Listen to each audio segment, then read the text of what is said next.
Hello everyone, we'll be making a tortoise using an egg tray. Take a egg tray and draw the tortoise portion on it. Now cut it out and color it using the colors as we are coloring. Now make its eyes and mouth and it's ready.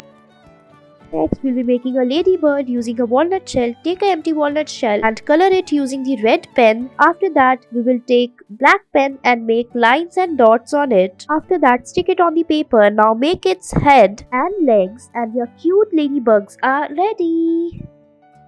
Next, we'll be making a cute bunny using a balloon. Take a balloon and put a marble in it. Now tie it using a rubber band. Now turn it inside out. After that, blow it and then we will make its eyes, ears and the nose. And your cute bunny is ready. I hope you liked it. Enjoy!